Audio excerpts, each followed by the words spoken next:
আপনার জীবনের সবচেয়ে বড় দুঃখটা, আপনি কি সেটাকে একটু দূর থেকে দেখে বলতে পারেন এটা ঘটছে, কিন্তু এটা আমি নই?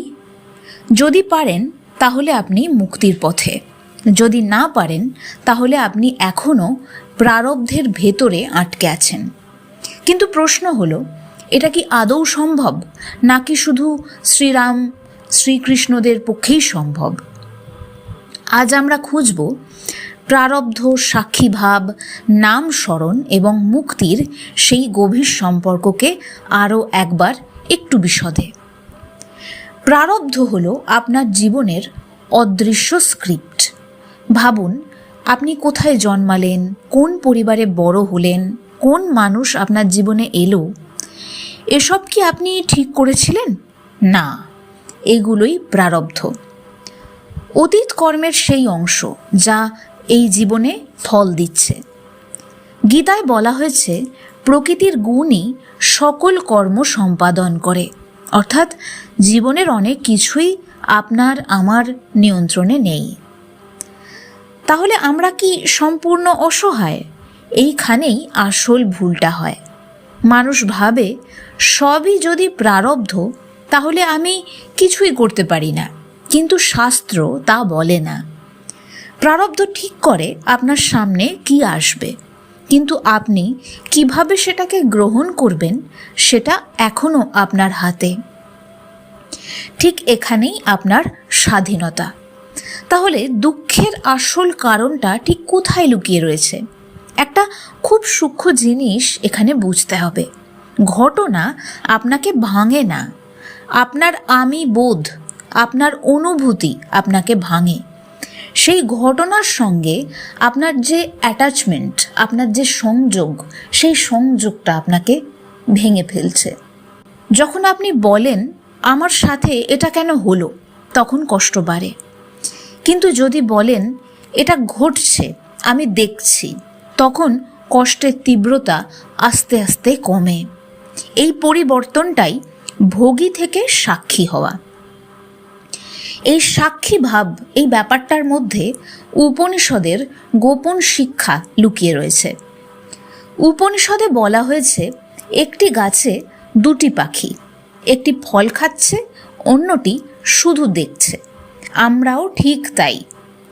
একটি অংশ ভোগ করছে, অন্যটি নীরবে দেখছে। কিন্তু আমরা ভুল করে ওই ভোগী অংশটাকেই আমি ভাবি। যে নীরবে দেখছে তাকে অবহেলা করে দিই, তাকে নজরই দিই না। এই ভুলটাই বন্ধনের মূল। ঠিক একেই বলা হয়েছে মায়া। শ্রী শ্রী রাম ঠাকুরের পথ বেশ সহজ, কিন্তু খুব গভীর। শ্রী রাম ঠাকুর কখনো জটিল দর্শন দেননি। তিনি শুধু বলেছিলেন, নাম করিবেন।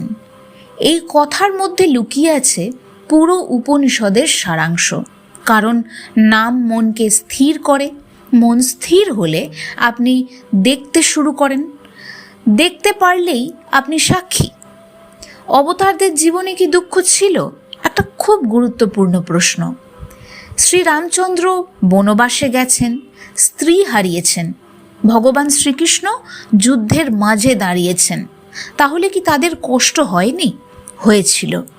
কিন্তু তারা কষ্টের সঙ্গে একাত্ম হননি, তারা ছিলেন সাক্ষী। তাই তারা ভাঙেননি। আমরা কি সেটা পারবো?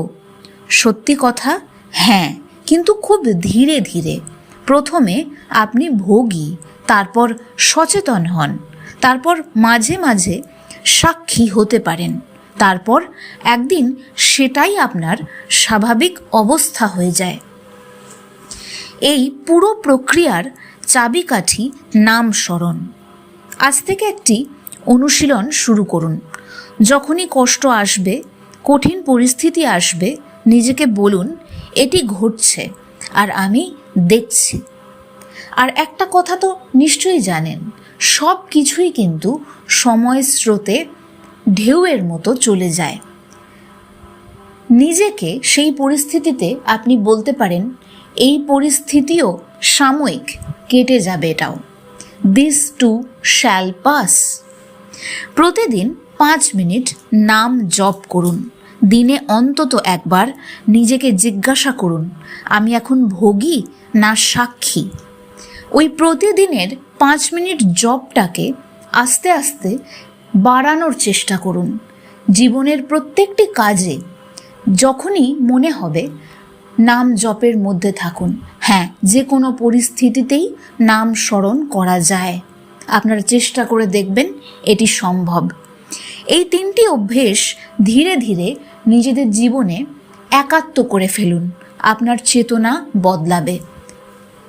প্রারব্ধ আপনার জীবন লিখে দিতে পারে, কিন্তু আপনি সেই গল্পের একজন কাঁদতে থাকা চরিত্র হবেন নাকি একজন সচেতন দর্শক, সেটা এখনও আপনার হাতে।